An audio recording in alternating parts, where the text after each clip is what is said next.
How much was your first commission? Yes, it was exactly, I remember. When my boss hand over that money to me, I'm not believing that that's my money. I've heard some of the numbers. The million in one or two deals of this value. Are these numbers true? People have this misconception that if you can't be anybody in life, you can be a real estate agent. That's not true at all. That guy said, how many sea-facing apartments you have? And that time we are zero serious. We are saying, why we are going in all this? He checked, said around 24 apartments we have in sea-facing. Said, I want all of them. And we are looking to each other. I said, please. Ladies and gentlemen, welcome to this episode. Today we have the CEO of M&T Realty, Murtaza Hussain, and the Managing Director, Hassan Farooq. Welcome to this podcast. Thank you. So first off, I want to immediately get into this question. A lot of people have this perception about real estate, almost universally in every country, that it's a very easy industry to get into and it's very easy to make money in this industry. So what's the actual reality? Like, tell us about your journey, the ups and downs, how you started, the challenges, the highs, the lows. How was it for you? Hassan, you gonna start or I gonna start? So, first of all, thank you very much for having us over, Ahmad. Real estate industry is as technical as any other industry, be it a banker or an engineer. People have this misconception that if you can't be anybody in life, you can be a real estate agent. That's not true at all. Real estate is as challenging as any other profession. So I think it's totally is a misconception. Regarding our journey, we started off. I started off as a banker back in Pakistan. Murtaza was a banker as well. Junior banker. So How far back is this? it's 20 years. 20 years. It was 2004. We were working for a bank in Pakistan, and then Murtaza decided to take the leap of faith, and he came to Dubai in 2008. And then I came afterwards. Not a Obviously, very good timing though.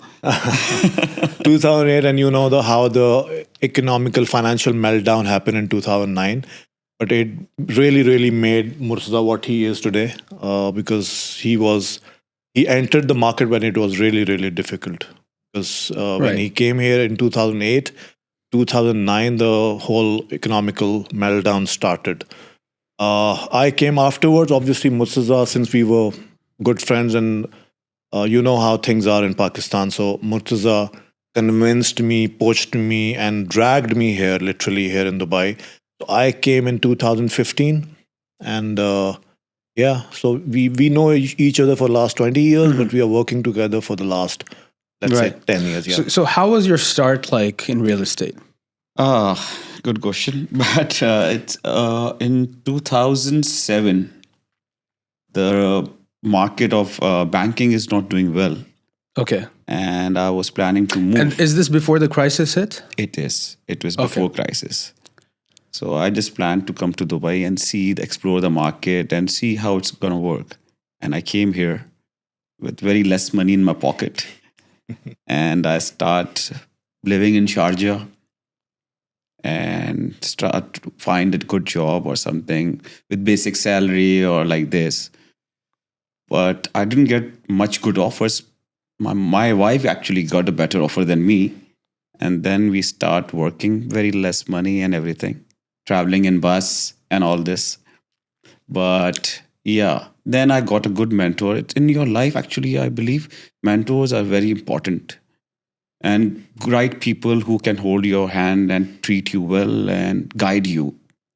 So I got lucky in that case, definitely. And I start my journey with him. And yeah, first job in real estate, maybe 15 month, more than a month. Actually, I'd eat every day shawarma. And that time the shawarma cost you around 2 dirham or like this. Right. And one day, actually, I told my wife, can we please eat KFC today? And she said, no. So this is actual. So yeah, that's how the journey began. Yeah, and I remember he narrated me the story, and I was really, really sad after hearing the story that he sat on a footpath in Sharjah and he cried that I want to have KFC. KFC or Subway today. I'm not gonna have the shawarma Wow. again. And then Mursa's wife had to go and get him a Subway Like, sandwich instead of shawarma. Yeah, that's my treat that day. So how did the change come about? Yeah. So in 2008, market got crashed. Most of the agents, like seasonal agents, are staying, and some agents, when they see the market is growing and everybody wants to become an agent and they want to make hell of a money. Yeah. Some people get lucky in that as well, but not all of them. So most of the agents are gone. Very limited agents remain in the market. And I got lucky. I got some good clients who want to start buying in the crisis with the like half price and Buying like the this. lows. Yeah. So that time I start working very hard. And yeah, the first deal when I closed, that was like, the dream come true or something like that. It's suddenly your life get changed. How much was your first commission, if you don't mind me asking? Yes, it was exactly, I remember 73,000. And when my boss hand over that money to me, I'm not believing that that's my money. And I asked him, I have to go and give it to somebody. And then he told me, no, buddy, this is for you. I said, this is all money is mine. He said, yes. And then I went down, I called my wife. I said, go and find a nice house. I'm going to Mercedes to book a car. So I've heard some of the numbers, 130, 150 million in one or two deals of this value. Like, are these numbers true? It's real. It's real. Some, like, if you compile 2 or 3 deals, it become this. Some are in this market. Some agents are closing 200 million, 300 million. Like, numbers just become so small now. Like, any number has become a small number in Dubai right now. I understand that people brag about the numbers. They are a bit exaggerated, but we don't believe in doing that. We would rather stay low profile and quote numbers which we actually did in on paper. Right. So I know he's going to be a little conservative about disclosing those numbers, and I also understand those are classified information. But yes, Mursa closed last quarter 130 million, more than that.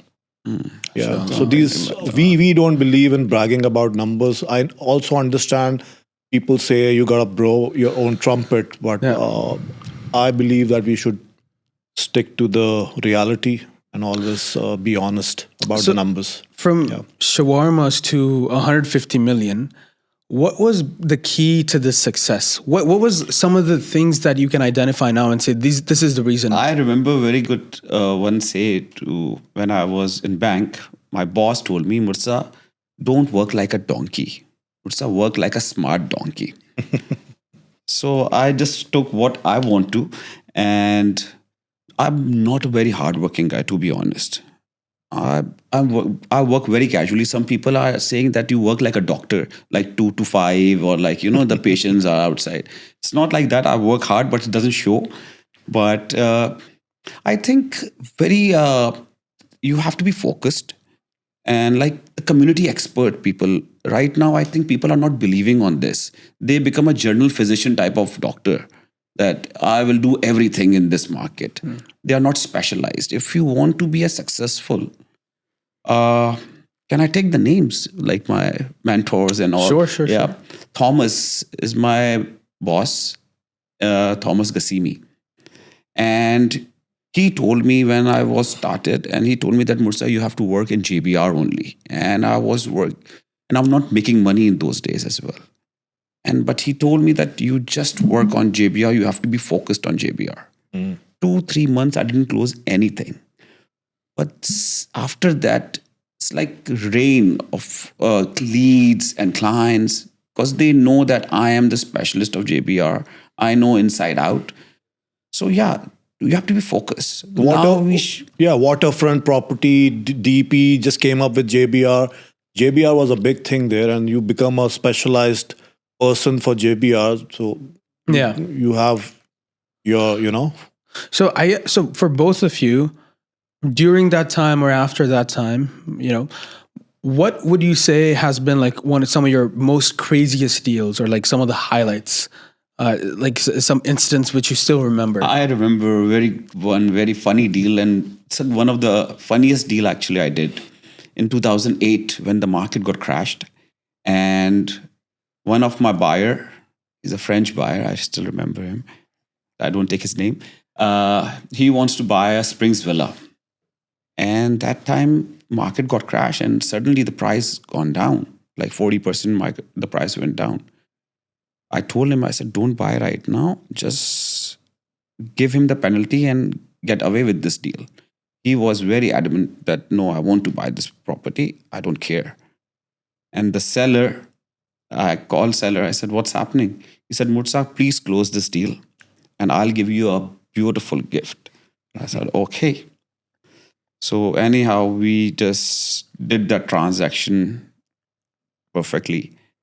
And on the date of transfer, we finished the transfer. That time in Dera, there's a transfer office. We finished the transfer. We came down. The seller came to me and gave me a key of his car. I said, what should I do with this? He said, this is your gift. I said, are you kidding me? He said, yeah, this is your gift. He gave me that time is E-Class, E350 or something like that. I don't remember exactly, but yeah, it's like, I said, no, I don't need this. He said, no, I told you this is a gift. And yeah, so some people are like that as well in this market. Do you recall any like highlights or any crazy story of a particular deal that you did? Okay. I recall a story. A guy flew from Ireland, and those were my early days in the career. And he asked me to come meet me at Atlantis, and I went met him.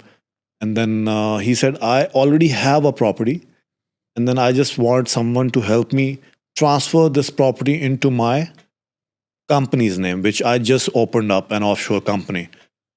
So he asked me what charges you are going to take. I said, it's not about the charges. We usually take for property transfers 2% buyer's commission. In your case, you are a buyer, you are a seller, but we'll still take 2%. And he agreed on it. So it was his property. He was just transferring into his company.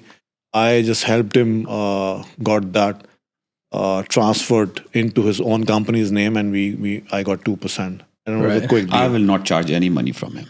And maybe he can be a repeat client. I gave a shot, I got lucky. I gave a shot and I got lucky, I would say. So that's quite a unique case, but I feel like a lot of agents in that position would probably get confused on what to do, like how to get this process. Is this something that I should go? Is this like, maybe this is something sketchy or not? Yeah. So how do you determine on which decisions to take when it comes to things like these? It was a very, very spontaneous decision. I actually thought he's a big guy because I did a little bit of research on LinkedIn prior to meeting him. And then when I met him, he looked like a big guy. So I thought I'm going to help him transfer his property to his company, and then maybe we will sell him something later in future. Yeah. And it was a spontaneous decision. My instinct actually told me to just say 2% to help him, and he agreed. And he gave me, by the way, half of the money in advance in cash. Right. I like this kind of clients. Yeah. And no receipt, nothing. Meeting him for the first time in a lobby of a hotel, and then I remember one more crazy incident of my deal. There are many actually. Yes. This podcast will go on and on. This is very funny though. Yeah. We are doing one viewing. That time, this Princess Tower was under construction. And we went in that construction lift. There is one Indian couple and one British agent. And then me, one of my Tamil agent, and my British client actually, yeah. So we are all 6 in the one elevator. And we are just joking and talking and all this. And this couple, Indian couple, and that British agent was very serious and all. We went upstairs, we showed the apartment. That's the show apartment. We came down. And that Indian guy came to me and told me that, "Hi, how are you? Can I have your business card?" I said, "I'm sorry, it would be unprofessional," because that agent was looking at me. So I told that Tamil agent that if you want to take his card, that's fine. They exchanged the number. And then he called. At that time, Friday was a holiday. So he called the Tamir agent in the morning, 10 o'clock, and tell him that, "Can you please come and see me?" He called me. He said, "Mursa, I got the call from that client. Can you come with us?" It's a Friday and a heavy night. So, yeah, I said, "Okay, let's do it." We went there. We are sitting in Armani lobby in Burj Khalifa. That guy said, "How many sea-facing apartment do you have?" And that time we are zero serious. We are saying why we are going and all this. And he checked, said around 24 apartments we have in sea-facing. He said, "I want all of them." And we are looking to each other. I said, he's crazy or he's still drunk, has a bad hangover or what. And he said, yeah. I said, so how are we going to move forward? He said, I have, I think, 200,000 cash. He said, keep this. He said, we don't have receipt or anything. He said, keep it. I trust you guys. Today is Friday, Saturday, Sunday, Monday. I will make the transfer in your account. I said, okay. And he come back home. Monday, my friend called me. He said, Mursa, he transferred the money. And that time, Tamir is the only company who's paying higher commissions, not like all developers. And I said, how much is my commission? So there was a bulk deal, right? It's like a bulk deal within half an hour maybe. And it's not my client also. Yeah. So, like, you never know. Like, that one decision, that one small decision resulted in this huge thing spontaneously. exactly. That time, maybe I can say no to him, and I said, I will not come. Exactly. So you never know what's the potential. What is waiting for you. Yeah. So I recall another story. You can never ascertain a client's actual potential unless the deal is inked. So I met a Kuwaiti guy. This was 2 years ago. The Kuwaiti guy initially approached me for a studio from a secondary market. And then I called him back and we talked. And then we finally organized for a meeting and I went and I met him. So this guy started off with a studio. We talked about it and then he ended up buying a bulk deal from me and when the Mark Lagoons launched, the first phase Santorini, and he bought a bulk deal from me. So you cannot never ascertain a person's potential unless you meet him and unless the deal is inked. Exactly. And I think that's why small things that indicate professionalism in an agent go a long way, because you never know what a long-term relationship with any given client could lead up to. Of course, because the reference is the key of real estate, I believe so. In the morning, actually, we are talking that the referred client is half cooked already. It's like half boiled. So you just have to cater him properly, and you can close the deal. He will not go in the market with 10 other agents and do the inquiry, and it's all messed up. But reference is only come when you give a good service to your client, right? So I'd like to ask you this. Any new agent that starts, they usually start by calling old clients that may not be interested, and they start from selling studios, rentals, etc. How does one move on from studios to selling 150 million in a quarter? What's the key difference? What are the actions that someone needs to take to get there? So prospecting is number one thing. You keep on prospecting every day. It doesn't really matter if you cold call or you reach a lead, which is through a social media campaign or through portals. Prospecting is the key. So once you start prospecting, you talk to more people, you get to know more people. And then, so I will tell you a story of one of my agents, our agent basically. in our company who was struggling with his sales for the last 6 months, and then finally one good lead leads to another, and he actually met a lady, came for a 1 bedroom apartment, and the lady was so happy with the agent service, she referred the agent to her friend, and the friend actually ended up buying above 15 million from him. Wow. Yeah. So it all happened because he kept on prospecting. He was struggling with the sales, but he never, the never die attitude. Never die attitude, keep on prospecting, follow ups. That's the key to success. Exactly. I asked Murtaza the story of his first commission. I don't think I asked you. It was way lower than what Murtaza got. He I remember because I gave him this commission. exactly. So since I joined his company, can I name the company? Sure. Okay, so Terra Casa, the company was formed in 2014, and then Murtaza brought me to that company, and I still remember. And I tell you one more thing: I was a banker, and I was very good with numbers. And I thought to myself that I am too smart for this real estate stuff, and I'm going to crack it. It's going to be really easy for me. But literally, I struggled. I closed my first deal, which was a rental,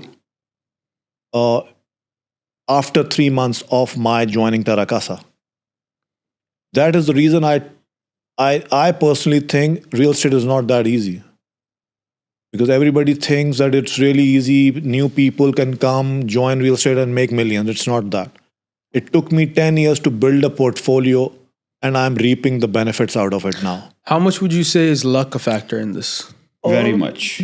I believe luck is played a very major role in the real estate market. Yeah.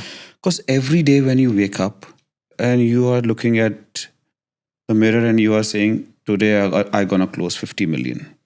Because something is in your pipeline, or let's say not 50 million, let's say 5 million. Let's be very realistic. I'll close 5 million today. And when you come back home, and it's a bit of heart also, you're every day you're breaking your heart every day. And you have become a heart attack proof type of thing, So that Kuwaiti deal also, the bulk deal I did for the Mark Lagoons, was a pinch me moment for me. And I believe that was sheer luck for me. Right. Yes, prospecting is one thing. Yes, reaching an inquiry is one thing. Yes, being professional, product info, everything is a combination. It's a combination. But end of the day, it's the luck plays a pivotal role. Yes. Yeah. I guess the thing about prospecting and being professional and establishing relations, networking, increases the probability of someone closing. But ultimately, again, luck is a huge factor. Again, I think in any professional, luck is very important. because you could do everything right. You could have a really good pitch. You could be professional. You could know all the properties. You could have all the things, but ultimately, again, you can never control the other person's mind. 100%. Heart. And like nowadays, off plan is booming, and one client is approaching 3 or 4 agents to get that property. And obviously, one of the agent can be successful, right? So it comes to luck because the same price, everything is same. Just who get the check and who can close the deal. Yeah. Exactly. The client is going to pick only one agent. If tens and hundreds of agents are, reaching the client every day, you know how it is. It's about what, 18,000 plus registered agents. So some people would say that the real estate market in Dubai, there's a lot of agencies, a lot of agents. So what sets you guys apart? What it is that you do differently? So we are a boutique real estate company, and we would like to remain as a boutique real estate company. I would rather stay focused on quality instead of quantity. Murtaza wants to expand to 100 agents. I want to remain at 20 agents with all quality. because I've seen, in the In our industry, old company, in our old company there are also, 68 you or bring in 70 100 agents. Out of 100 agents, trust me, you can check anywhere. If there are 100 agents, only 10 are performing. I would rather have 20 agents and I want all of them performing. Because on the sales floor, it really gives a good message if the CEO and managing director, they are earning good revenues, and on the same sales floor, out of 10 agents, 5 are earning good money, 5 are not earning good money. That doesn't really reflect the vision and mission of the company. I would rather want the entire floor to earn money. That is why we are here for. Murtaza's motto is also to invest in the resource that we have and the rest of the people to earn good money so that they feel good in life as well. You know, I see this a lot. A lot of agencies don't realize that if the agents perform, then the agency itself will also grow. And, so you don't really see that. I love investment. to spoil my agents, to be honest. I always want them to grow, wear nice watches, drive nice cars, live in good house, spoil themselves, go on the vacations. Why not? If you are making good money, you should enjoy your life. I personally, I don't believe that just sit with that money and no, my kid's gonna be catered properly and all this. If you're making money, enjoy your money, because everybody see in Dubai, money comes so fast and it goes as well. But definitely, you have to be smart to take care of that money as well. It's not like that you're making 100,000 and spending 120,000. No, but yeah, you should enjoy the money as well. And yeah, about Hassan, that he's saying 20, I like to be 100 agents. I really want to be having a big company, but I want to know what we got with the good mentorship and good guidelines. I want to cater them as well to serve people, you can say. So yeah, why Right. not? About money, if you don't mind me asking, how do you like to spend your money? Ah. I love traveling, to be honest. And people are always, my clients are calling and they are asking me, are you in Dubai? Seriously. And yeah, like I think now airport people start knowing me as well. Some people may be thinking that I'm just a transporter. And he's fond of nice cars as well. Oh, really? Yeah. What's your favorite car? I like G Class. I like Wraith. I like He's many being cars. modest. He just bought a Rolls Royce Wraith. Wow. Yeah. Yeah. That's amazing. Yeah. Market is good. So yeah, I'm spoiling myself. Yeah. As I said, he doesn't want to brag about things and keep a little low So profile. no, actually, I really want my agents to drive better car than me. Actually, that's my achievement. That your agents is making good money, and I always believe that the CEOs or sales director also should be like acting like an agent. They're still doing the deal. There's obviously they have a conflict as well that some owners will say, no, why should we do sales now? So we make an empire and we will do. We just run the show. We will not do the sales. We just manage the company. Exactly. That's their perspective. But my personally idea is that owners and the directors should doing the sales, because then they are very connected with the market as well. They know exactly what's happening in the market. Absolutely. So, talking about the market, where do you specifically, and I need both of your opinions on this, where do you see the market, specifically Dubai, in the next, let's say, 20 years? Okay, so the market is going to do really, really well in the next 5 years to 10 years. As we see, the government has announced Maktoum Airport's expansion and operations.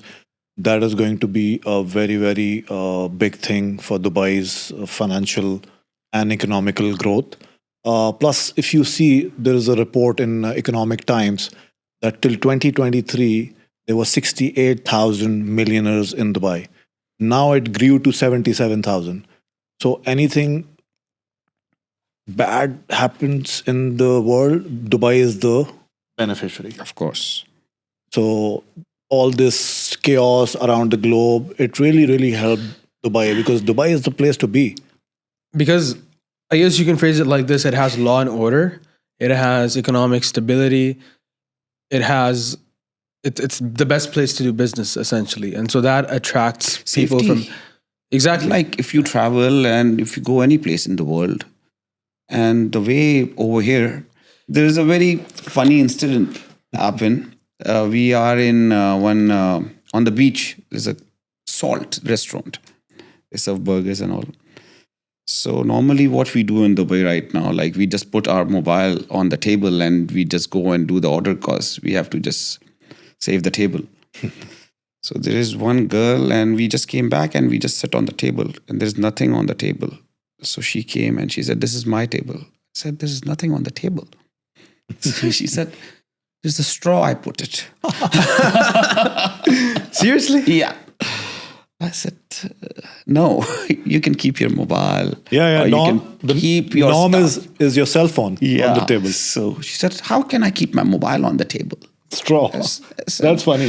So yeah, so people doesn't have that concept. If you go in Europe or anywhere, you will not think once that you're gonna keep your phone on the table and you just go and place order and come back. Yeah, yeah. The ease of doing business, the security, because in other parts of the world, even if you are a millionaire and you're the richest person and you don't have the You can't wear security, good watches. You can't drive good cars. So what's the use of that kind of You know, money? that actually feels like a very alien concept to me because I was raised here. I spent my entire life, and when I hear that in like a lot of the developed countries in the world, even though they're wealthy and they have good infrastructure and everything, the security, the safety doesn't compare anywhere. Impossible. To Dubai. This kind of level, I don't think any place in this world can compare to Dubai with the safety And issues. I can say this because I have friends who visit Europe and they actually get sometimes robbed because they're careless because they're used to Dubai. So when they go True, there, true, it takes them time to adapt. Obviously, yeah. Murtaza is very well traveled, so he's in a I better. was in Paris, and we are sitting in the train station and waiting for the train. And my bag was like just next to me, and I was just talking to my wife. And one guy come to me and he tapped my shoulder. He said, "This your bag?" I said, "Yes." He said, "You should put hand on your bag. It will be disappear in seconds." I said, "All right, now I'm not in Dubai now." So I just kept my bag in front of me. So yeah, in any place in the world right now, like We are so any- spoiled, basically. Actually, Exactly, that's yeah. the big problem right now. And like our kids, they are growing in such a safe country. If they go out, I just tell them to just hold my hand. It's not Mall of Emirates that you are running around and I know that she will come back to me. So yeah. Exactly. Yeah. So It takes people a while to kind of get that, especially if they've been raised here, like I have. Now, if you could this is a very hypothetical question. If you could go back to when you were, let's say, 20 years old, now that you have all of this experience in life, what is an advice that you would give to yourself, your 20-year-old self? I would have started real estate not at the age of 35. I would have started at 25. mm, This is what my regret is, that I started really late. you got old, man. Yeah. Now you can do the math and Yeah. no, Real estate Judge about is my age. actually it's a life changer for me. To be honest, I don't know about others, but I never thought that we are driving these kind of cars or having nice food in the best restaurants and everything. And I see some of the people on the internet that they are just bragging about the realtors that they have the worst life, that he has to run around and do everything. But if you are doing nice and you are doing right thing, I don't think you have that kind of tough job. Yes, tough is everything. Bankers are having a tough job. They are just waking up at 7 o'clock, 8 o'clock. They are going to the bank, coming back. So everywhere is tough job. Yeah, real estate is a bit relaxed job. It's no timing issues and everything. But saying that the real estate is like a dog kind of job, I don't think so. That's the case. it gave us everything. Yeah. UAE gave us everything. Real estate Yeah. gave us everything. I wouldn't have even imagined in my wildest dream that my daughter is going to study in the top university in Australia. She's doing her dentistry. I wouldn't have imagined of sending her to a good university had it been not real estate. So basically, it gave us everything. I'm really thankful to God that I took this leap of faith, and And the vision of this king, I think that's unbelievable. yeah, The planning and the thing ahead of time. yeah. Like suddenly they announce Makhtoom Airport. The whole, the vision got changed. Now everybody is saying south, south, south, south. Let's go Expo. Suddenly Expos start booming now. That script now. Like before, that's the Damak Lagoon and Talal Al Gaf. That strip is booming. Yeah. Now They're we will coming up see with a in new next master 2-3 community. years. I think we have done a lot of promotion for the mark today. Yeah, right. Non-paid promotion. So this question, you might find this one a little bit strange, but I think a lot of people will probably find this question valuable. How do you basically manage a friendship and business? We fight a lot. But you see this really strong bond and connection, and you guys go far, far back. And so the reason why I'm asking this question, because a lot of people online, there's been a lot of debate about this. There's been podcasts with co-hosts, and then, they break apart. And then there's business. And, you see this really strong connection and bond that goes way back. 2004, right? I was 3 years old in 2004, back then when you guys first You met. start calling me uncle now. So how do you manage that bond and make it something that's lifelong and still do business and make a lot of money? We talk things out. It's not that we don't have conflicts. Of course, we have conflicts, but we try to talk things out, discuss, and that's how we do it. Mostly he convinced me. But yeah, like trust factor is there. The trust is very important. Plus, the mindset is almost same. The goals are almost same. So The struggle is same. struggle is same, and the mission is same. So yeah, I think so we are in the same journey. Like you see the train. So we are on the left and right. But yeah. Do you think it's important to find people when you're young who are like-minded as you and who want to go on the same path? Like if you're in real estate, finding friends and people who have the same mindset. Yes, of course. Like I really love the fresh talent in our office also. How much of we had so much of fresh Yeah. talent in the office. And I think it's easier with the fresher to start work because they are like a blank boat. You can guide them what you want them to do. Like if the experienced agent will come, he has several of terms and conditions that I want this, I want this. He'll I come want with this. an extra baggage and Yes. Plus, you his style of can't working. Wipe him out and just tell him that no, you don't have to do this. Now you have to do this. You can't do that. With freshers, you can tell them that these are your guidelines. You have to start from this one. And I think freshers are more energetic as well. Yeah, Yeah, for sure. of course, they have the the spark in their life. They want to do something, and if you give them the right guideline, why not? Absolutely. Because you have that initial spark, that fire, like you said, and that's basically the fuel to propel someone. And that kind of leads me on to my next question. There's been a lot of people personally in my circle who have had a lot of passion, had a lot of energy joining real estate and stuff. And eventually that kind of died down because of certain agencies and some of their practices in association with those agents. So what do you think someone should do in that case where they feel like, that's not where they belong, but they're still confused about their position in the market, whether they want to continue on with real estate based on the experiences that they've had that were not necessarily positive? What should an agent do? Because they could Join us. because you have a potential like millionaire there, who's been disheartened by the experiences that they've had. I see a lot of burnout. New agents thinking that real estate agencies, We'll give them everything in the platter. Yeah. The real estate industry is going to give us everything. Become millionaires overnight, which is not true. You have to really. It's an uphill task. It's a daily grind. It's not easy. So Expectations also. Some of the agents, when they are joining the company, they have And too pay much them of on time. expectations. It's not rocket. Yes. No, it's no rocket science.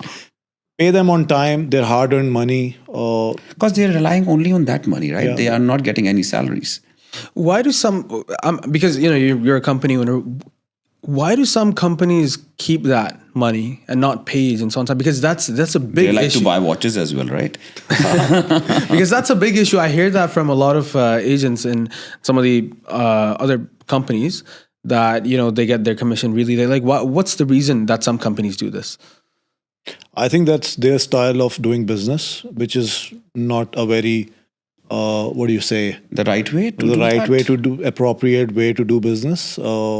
As Mursa rightly said, they want to buy watches from the agent's commission, or maybe invest that money somewhere else. I'm not sure what they are doing with that money. They're just sitting on that money. But we believe in paying the Some commission. company, on time. hold the commission because they want to hold the agent with them as well. Yeah. Because the agent will not switch the company, so your money gets stuck in that company, so they And- can't able to move. And as you're well. in that vicious cycle. So, which is not the right way to do it. I think that's But very, if you very. are if agent is doing well and company is doing well, why some agent will move other company? Like Exactly. if the agent is right, agent is doing well, your commissions are coming on time. So why he gonna switch? I don't think so. I don't see any reason. Two companies I worked before I start my own company. I never one company got closed down, so I can't do anything about it. So, but other than that, yeah. So All right. So, if you don't mind me asking this one again, in this entire journey that you've been in real estate, what has been the most stressful point? What was the time? What position were you in? What was the situation? I think the COVID time when the market got really, really badly affected. There was literally no sales. Everybody, the sellers were worried and about paying selling. that time. The problem was that should we fire our staff, which is paid staff, or retain them? So it's a very hard decision as well, and because then that time you are burning money, right? You're not earning and you are paying out. So yeah, luckily we hold our all employees and we paid them all the time the salaries, and we retain them properly. That's the achievement for me actually. And yeah, it's a happy company then. Yeah. Absolutely. The turnover of the employee is that's one aspect we look into. Yeah. Because it's not a healthy sign that employee turnover, if people are coming, joining you and leaving you quickly, is not a healthy sign. Our turnover, employees' turnover is really, really good, which I give credit to Murtaza because, as he rightly said, during the COVID times when everybody was firing, we retained our employees. Obviously, we curtailed cost, but end of the day, we tried our best to, retain the resource. I was that not we have. paying Hassan now. So, aside from just real estate, for any young person watching this who wants to be successful in life, what is some advice that you would give to them? Young person like me. Okay. Hassan, you can take this. He's old. Just do the basics rightly, focus, be honest, and keep your goal in your mind, and just keep working on Consistency. it. Yeah, Yes, consistency fake is very it till important. fake it And till the time you whatever make you it. like your interest. Like, don't do work like, okay, right now it's like a season of real estate right now. Everybody wants to become a realtor, but you don't. I see so many people. I see so many professionals now who wants to become a real estate agent. We have one employee. He's an engineer. We have a doctor as well. Really? Yes, there's a girl who she's a doctor. And I said, really, you want to become a real estate agent? He said, yes. Some people did well. But actually, that's again, the problem is like everybody is looking at real estate right now because we are beginning. If they see us in 18 and 19, they will never think about to become a real estate agent. That's a tough time for agencies. And Now people are coming and meeting me and said, "Oh, guy, you guys are minting money." I said, "You don't see those times when we are struggling." But yeah, because we just been through that time, and now, thank God, the good heydays are here. So yeah. So if you are good at real estate, why not then? Everybody's making money. You also make money. How does someone know if they will be good at real estate? What I look in a agent which I want to hire is a personality. It's not about that always a good personality comes with the good looks and everything. It's how nature you have, if you are a little funny, good communication skills, easy with the clients, and Pleasant personality. personality, and Smiling face. I always think that you are not selling home. You know, you are selling home, not houses. Ulta bol diya. So basically, yeah. So you're not selling houses. You know, sometimes it feels like you are selling home to clients. That's the hard-earned money, and you are giving them the right advice and everything. So yeah, it's very important. It's more about being like a consultant. It's a consultant. You don't have to act like an agent. You have to be consultant. Exactly. You know, you have to be the right advisor, because they are rely on your advice. You know, if you are buying some client is buying some property or he's investing with you as well, so he is taking your advice. So you have to be rightly know that what exactly you are advising. Yeah, everybody is looking at your pocket as well, but you have to be advise them, because the repeat client is very important into life. First time buyers, especially, it's a life changing decision for them. Just people have some hard-earned money and they are just investing on your guidelines. Absolutely. Yeah. Absolutely. Well, all right. Thank you so much. It was an absolute pleasure. It's 1 hour. Wrap this now? out. Wow. Thank you so much. How much we get paid? Thank you so much. Thank you. so much.